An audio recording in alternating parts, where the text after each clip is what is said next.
Hello, everyone, and welcome back to another edition of Chats and Graps. As always, I'm your host, Lyric Swinton, and I'm so excited to have this guest on.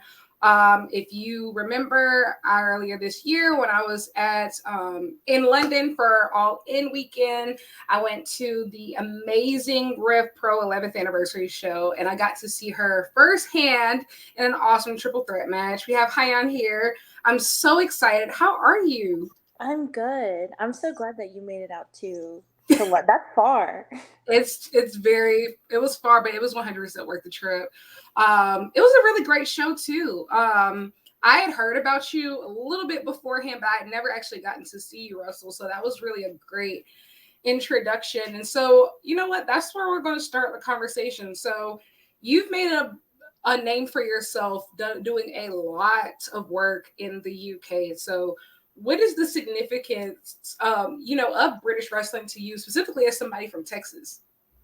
It's it's really become like my second home.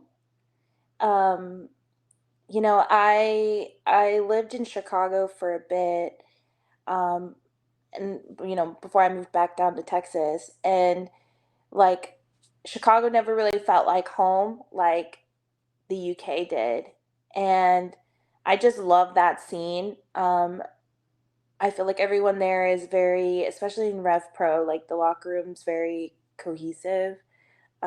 Everyone's genuinely friends with everyone else in the locker room. And everyone just wants to go out and have great matches. And I just absolutely love it there. Like, I have, even just being there so many times, like, I've made so many, like, friendships there, like, genuine lifelong friendships, outside of wrestling, too. And it's just been an overall great experience being there. I've been there, like, probably like 3 times total, each time being about like 2 to 3 months stay. It's been like I've spent some time there. I picked up on that too. Like, I went to England for the first time this year for spring break, and it was so cool. I got to go to a Rev Pro show. I went to a Live in London show, and I was like, "Oh, I have to come back." Like, it's just a different vibe. I like. It's hard to explain, like, if you've never been there, but like, Mhm. in me, just as a fan, like, I'm not a wrestler, but Rev Pro shows just have this awesome environment. Like, it really reminds you of just like why you love wrestling, and it's just so special. And that particular show, the 11th anniversary show, like, I walked away from that, like, I thought it was just as grand and awesome as All In, which was in Wembley, but that Copper Box show was so special. What was it like being in the ring with people like, as awesome as, a current champion like Alex Windsor and a legend like Mickey James? It was really, really, really cool. Like, I've wrestled Mickey before, at Impact, and I've wrestled Alex before as well. So it was cool because you're not going in there like for the first time ever, which sometimes those are fun, but sometimes it can be a little bit nerve wracking because you don't know how it's gonna go. So there was like that little level of comfortability, and also just because Mickey knows her stuff, like, I just feel comfortable putting things in her hands, and she's an incredible worker, obviously. No, incredible. Like, the crowd was literally chanting the entire match, which was kind of insane. But moving forward, you said like you've wrestled for Impact, you've wrestled for so many other companies. I'm sure you get the question all the time, like, what do you think? Oh, what is next for you? But like, I want to steer it in a different direction. When it comes to venues, where are places that you haven't wrestled yet and that you would love to wrestle, whether it's here in the US, whether it's in the UK, whether it's in Japan? What are those venues that you have your eyes on that you're looking to experience? I've actually never wrestled in Corkin Hall, which is like so Mhm. crazy. We did, I remember for Marvelous, we had like the big like anniversary show. And I remember I asked Chigusa Nagai, like, why aren't we doing this in like Corkin Hall? Because it's like so big. And she was like, she was like, because they don't let us do pyro there. So I was like, perfect. I love, that's a great answer.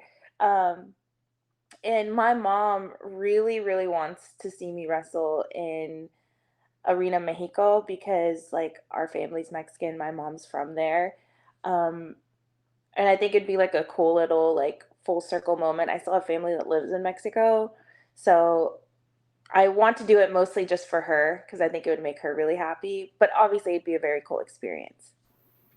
Those are two amazing ones. Like Cork and Hall, I feel like is like the mecca for like professional wrestling. Like it's Hmm. just even just listening to like the shows that happen there is just like such a cool vibe. Like I look forward to hopefully like going and like watching like in person one day. But that makes complete sense. And of course, like Arena Mexico is just legendary. That is one place that I will say, like Mexico, is that some place that you're looking to like explore at some point? Like go on like a full tour there? Yeah, so I had one planned in like 2019, like to go into 2020, but obviously we know what happened in 2020, Mhm. so it didn't get to happen. But I did have one initially planned. So I do, one thing that I love about wrestling is just like the traveling and um, seeing how other people's take on wrestling and kind of adapting to that. Um, Obviously, Mexico is a big place where I would like to, especially being from Texas. It's close by. All those things. I think it's going to be really cool to go there eventually. You call yourself the Renaissance woman. And so where does that really stem from? Like what is being the Renaissance woman all encompass? Because that can mean a lot of different things in wrestling. It's being able to do it all. It's not just um, being a high flyer and being a powerhouse if you need to, being technical if you need to, but it's also incorporating different styles. And I'm not that person that wrestled once in a different country and said, like, oh, I learned the style. Like, no, I stayed there, I trained there, I did everything, I know the style. So that's part of being the Renaissance woman, is really being the best and most well rounded performer there can be. Speaking of countries and styles, most recently you had an incredible match versus Giulia, working for New Japan Strong, challenging for the New Japan Strong Women's Championship. And so I remember going into that match, I was telling people you might come into this match a fan of Giulia, but I feel like you're going to leave a fan of her opponent. And so you absolutely killed that match. I think that it couldn't have gone any better. And you've expressed that working in New Japan was a dream of yours. And so going forward, are there any potential opponents or potential like shows that you would love to be a part of going forward for New Japan and or Stardom?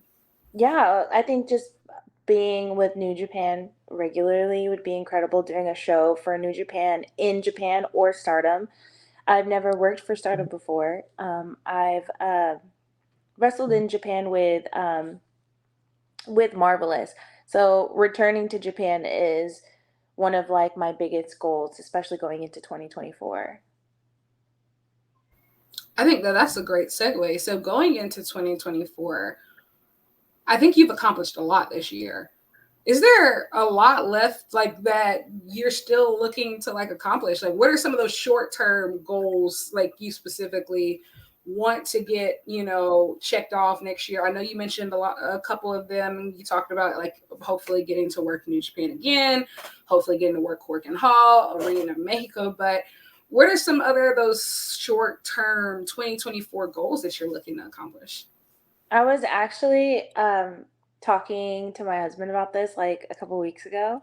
I feel like at this point in my career, I've done everything that I've really set out to do. Like, I'm genuinely fulfilled with what I've put out with wrestling, and there's not really much left for me to accomplish in regards to maybe, I mean, obviously, you want to go to like a major company and, winning a title there would be incredible. Winning a title for New Japan or Stardom would be obviously an incredible opportunity.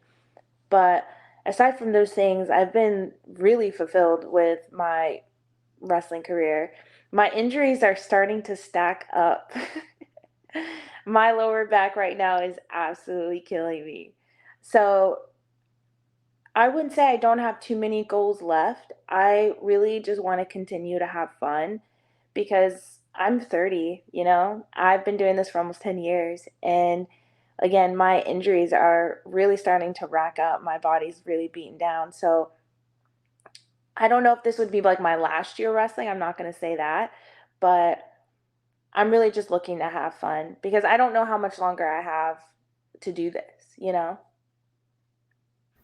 That's a very realistic answer, even though, like, as a fan, like, of course, like, that's hard to hear. But have you started to like explore like life outside of wrestling? Like, what do you like to do? Like, what are your interests or hobbies, or what do you think will occupy your time? Like, maybe once you start to either phase out wrestling or do it less or something like that. Yeah, that's like the hard question, right? Like that's like everyone's like I don't know. Like my whole life has been wrestling for the last 10 years. And even, before I was a pro wrestler, I was watching wrestling all the time. So it's going to be a really hard shift, but I think what I would look forward to in my life after wrestling is just to live my life. Like I was telling my friends about this. I've been to Orlando so many times. I've been there for Ring of Honor tapings. I've been there for WB tryouts. I've been there so many times. I've never been to Disney. I've never been to Disney World. Whoa, what? Yeah, so it's like I want to go like live my life and do these things that like I haven't gotten the chance to do because I haven't been, because I've been so focused with wrestling. So one of my goals this year, actually, I hope to go to Disney in December. That's kind of like what I have planned tentatively, but definitely in the next coming months because, like I said, I've been there so many times, like an insane amount of times, and I've never actually been to Disney or So Universal. So you're a Disney Universal fan. So what do you like? Are you like the Harry Potter world fan? Do you like the Star Wars stuff? Do you like the Disney princesses? What is your thing for Disney? I'm a Star Wars fan and Ooh, a Marvel fan. I love them both. yay! So definitely probably within those things. I love the classic Disney movies as Mhm, well. I love Moana. I always like identified with like Pocahontas growing up. mhm. Even now, like my aunts will call me like, "Come here, Pocahontas." Like, that's always been like my thing growing up. So I would just love to just see it because I went to Disney Sea in Tokyo. That was the only time I've ever been to Disney. So I've never been to Disney in America. And it's just something that I want to check out. Like it sounds so lame and so like I guess like It does normal. not sound lame at all. Like I completely understand. I haven't been since like I was what, second grade, and so like I've been itching to go back. So like that doesn't sound lame at all. I'm like so jealous of the people that like all the NXT people that live in Orlando because I just see them. They're constantly in Disney. I'm like, "Ugh, I want to go check it out. You You guys want been to there know been 5 times." what's crazy is that like I feel like as I get older and I meet more adults, this comes up like a lot more often than people think. Like everybody's just like, I just want to be a kid again. I just want to go to Disney. And so Yeah. that's actually pretty common. Like I think a lot of people just want to go to Disney. It's really the happiest place on earth for I see, like, everybody. I don't know. I just want to go. Like, to Disney Sea's cool, and I got to see like Ariel sing in Japanese, but I didn't know what she was saying. You have to try the Dole whip too. Like Hmm. and the thing is like they've started to sell it now like in the stores but it's not the same. Like you have to like actually experience it. Yeah, I really want to get the ears. Like, that's Yeah, like what I'm really looking forward to is getting the ears. and they have so many like different they have so many different styles of the ears too. Like I think like when Hmm. I was a kid I got like the light up ones. But like I think next time if I go, I'm gonna get the like the baby Yoda ears. Like Oh, okay. from the Yeah, Mandalorian. Yeah, like so like they have those too now, but you can get them at Disney World. And so it's a lot of stuff like especially like I feel like growing up like they hadn't added like the Star Wars and Marvel stuff yet. So hmm, like there's like a ton more stuff like added to the parks now that just wasn't, yeah, there originally. So yeah. That's so sick. I That's know, so sick. right? It's just so much it's so much cool. Like I'm a huge had like do you like wax museums? Have you ever I've never been to one, but I'm very interested. Like we have a wax museum in San Antonio, but I've just never gone. so if Again, you I've wrestled a million times in San Antonio, have not done that in San Antonio. So if you like Star Wars, you'll really, really, really love like the wax museum. So like I have this thing every time I go to a major city, if they have a wax museum, I'm gonna go. So I've been in London, I've Hmm. been in Berlin, and I've been in New York. And so the one is in Berlin and London specifically, they have like these huge Star Wars exhibits. Like, and it's just like they have it like taken directly replicas from like big scenes in the movie. So like if you remember the I forgot, I think it's not Return of the Jedi. I think it's Empire Strikes Back.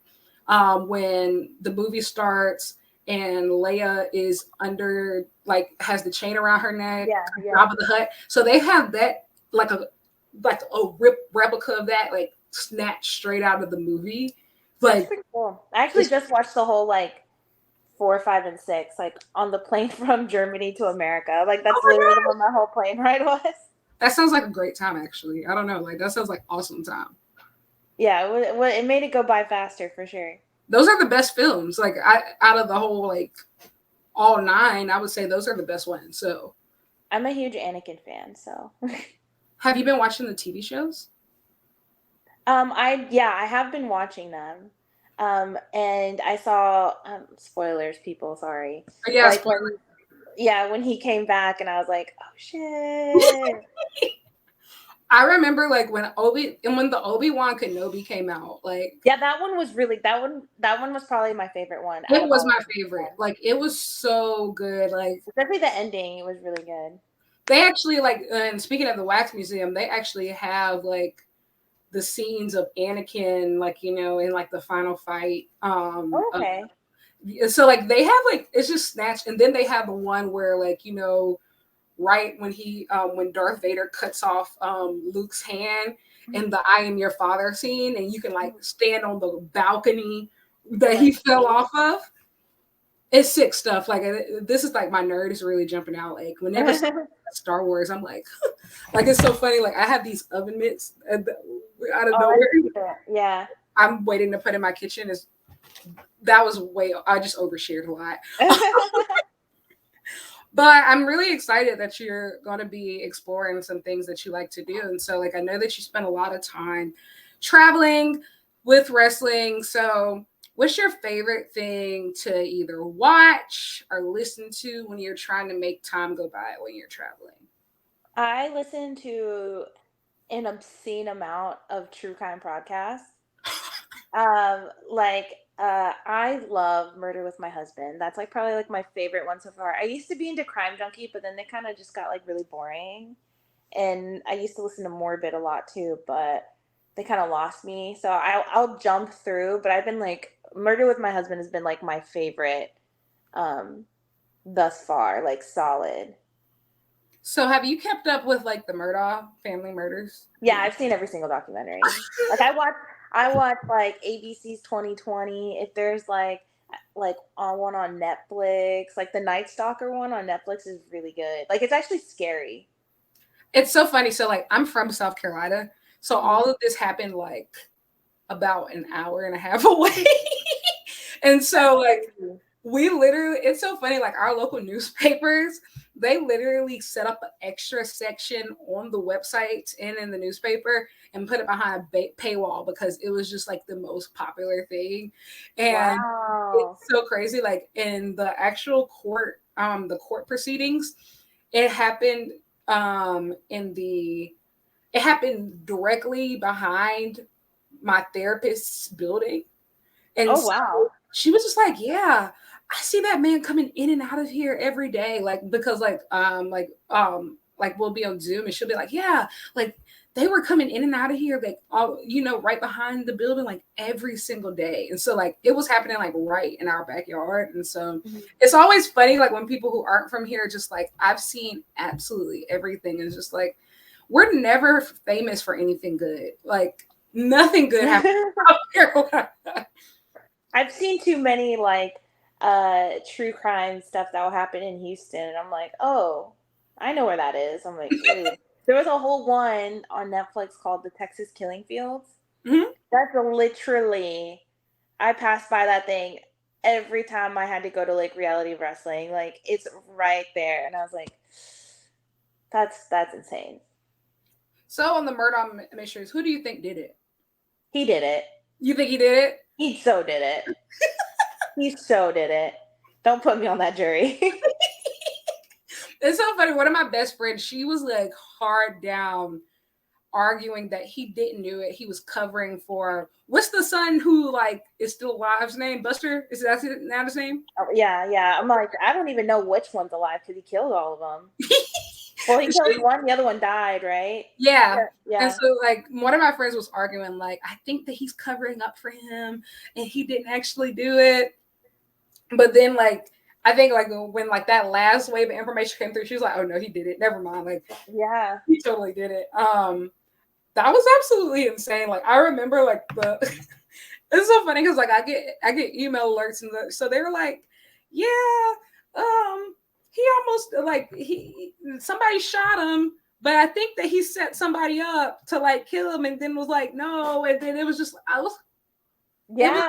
it was insane, like absolutely insane. It was madness here, and then like the everywhere was crawling with reporters for like months, and it's madness. But I'm glad that everybody's gotten like some great entertainment out of this because it has been absolutely insane here. Yeah. He's gonna be guilty. I'm pretty sure of it. I think like when those trials actually like really play out again, because I think they're doing a retrial too. I think this is going to be a retrial. Um, I think that a lot of people here are going to get very, very rich off of that coverage. Yeah.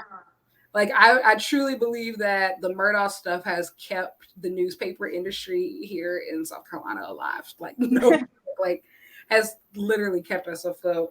But switching gears here, you said that you like a lot of true crime stuff, and so growing up, what did you like outside of wrestling, or was wrestling just your only thing? Because that's fine too, because it was my thing as well. So I was super into wrestling. I was really into like sports and music growing up. So I was like on the track and basketball team, and then I was also like on the band, and I was in marching band. I was So a band. What instrument did you play? saxophone. Okay, great. So I played saxophone for like 7 years, like through middle school and high school, and that really took up so much of like my focus and time growing up. And when I went to college, I was like, do I want to be in the marching band still? No, I don't think I want to do that anymore. And I was actually really focused on getting like a PhD in clinical psychology. That's like what I wanted to do. So I worked in a lot of like research labs in college, and um, that took up so much of my time. But it's really cool. Like I wish I probably didn't appreciate it as much back then because I was like 20 years old. But looking back on it now, I'm like, oh yeah, it was really cool that I did that. Like it was a random niche interest, but it was very cool. You were working on a PhD at 20? I was wanting to do when I was getting like my bachelor's. Yeah. And my plan at the time was, okay, I'm going to get my bachelor's and then I'm going to apply to a graduate program. But then somewhere in between there, I started wrestling. And so I told myself, okay, well, let me just finish up my bachelor's and I will get to this PhD thing eventually. I haven't gotten back to it yet. I don't know if it's what I would want to do now, but um, yeah, that was kind of like my original plan. That's awesome. I'm working on my second year of my PhD program now, and it's a commitment. Like Yeah. I constantly go back and forth, especially like with wrestling. Like I'm not a wrestler, but like being so heavy handed with it, it's just like, do I have time for this? Like it's great. Like I feel like I learn a lot, and I feel like the information is awesome, but it's definitely like a huge time commitment. But I know you said you don't know if you would go back in that specific like field, but is that something that you're looking to explore going back to school after once wrestling winds down for you? I don't know. So like I want to say yes, but I don't even know if I have like the willpower It to takes a like lot of study willpower. anymore.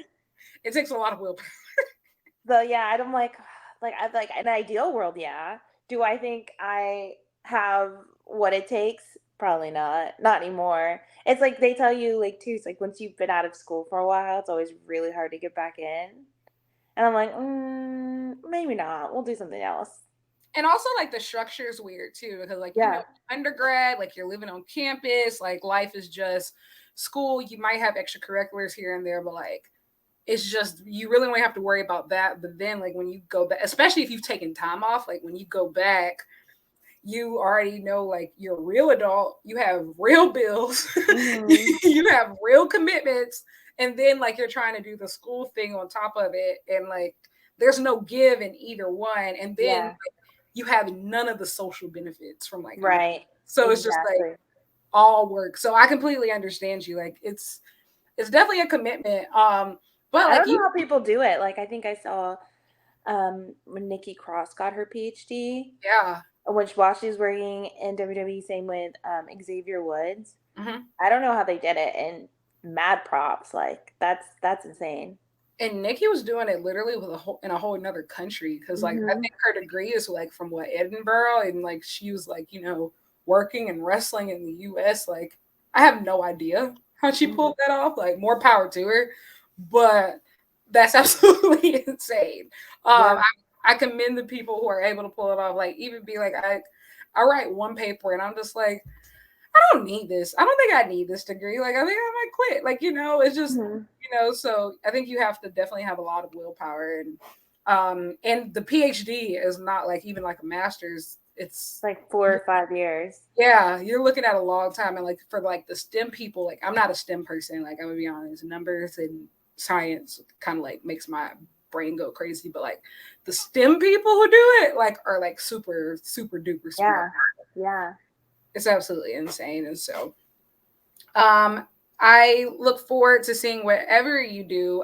Do you think that you would ever want to stay involved in wrestling and like as like maybe a coach or a producer or a trainer or anything like that, or are you just fine like doing the actual wrestling part? So I do a little bit of both. So this school down here, I'll try to pop in and train a couple times a week or come in once a week. But what I really enjoy doing is kind of like hosting like film study. Mhm. So we'll usually get a couple of the guys from the school, more of the advanced group. They'll come over and I'll kind of have like a playlist of matches for them to watch and review. And they'll, sometimes they'll come with suggestions or we watch one of their matches and we kind of critique it from there, and I really enjoy like doing that part of wrestling. Mhm. You know what I mean? Like I'm really not the person to show you. I mean, I can. I'd be like, I can tell you how to give you a body slam, but that's not like what I like to do. I like to really try to help with the psychology and watching it back and how can we make this, how can we tweak this and make it even better. That's what I really enjoy. And even if, 2024 is my last year wrestling, like I would probably still end up continuing to host film studies and stuff like that. Like I genuinely do enjoy those things. Oh, film study is a very interesting thing that you mentioned because I was just about to ask you, as a fan of wrestling, who do you like to watch? Like, who do you watch, whether it's for inspiration or just because like you just love their stuff, or who do you like to watch personally? Well, Zack Sabre Jr. is my favorite wrestler, so I watch a lot of his matches.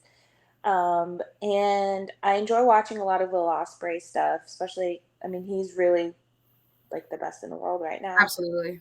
I thoroughly enjoy watching his matches and really anything with New Japan. Like, they've kind of been the the place where I go to find good pro wrestling.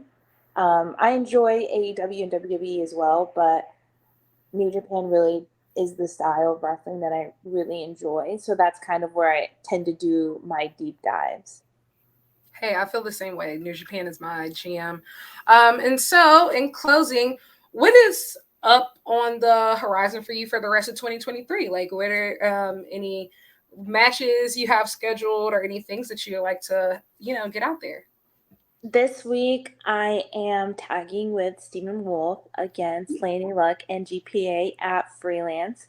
So I'm really excited about that. It's been a few years since I've been in the ring with Laney Luck, and she just keeps improving and improving and improving. She's an absolute star. So I can't wait to get back in the ring with her. I do have something pretty big coming up in December, but I can't spoil it quite yet. And honestly, I'm just enjoying a little bit of time off just because for the last 4 months I've been overseas and wrestling. I haven't been able to like be at home and like enjoy my own house. Mhm. So being able to just like relax is really nice. That's awesome. And so, where can we find you on social media when you are ready to, unveil your big announcement? On Twitter, I'm underscore the Hyan underscore THEHYAN. And on Instagram, it's just the Hyan. Awesome. Thank you so much, everybody, for joining me for another edition of Chats and Graps with Hyan. Super excited that we were able to do this episode. I know that I've been watching her work and I admire her, and I think that all of you should as well. As always, you can find me on social media on Twitter and Instagram at Lyric Wrestling and on YouTube, Lyric Swinton. But until next time, we'll chat with you later. Bye, everybody.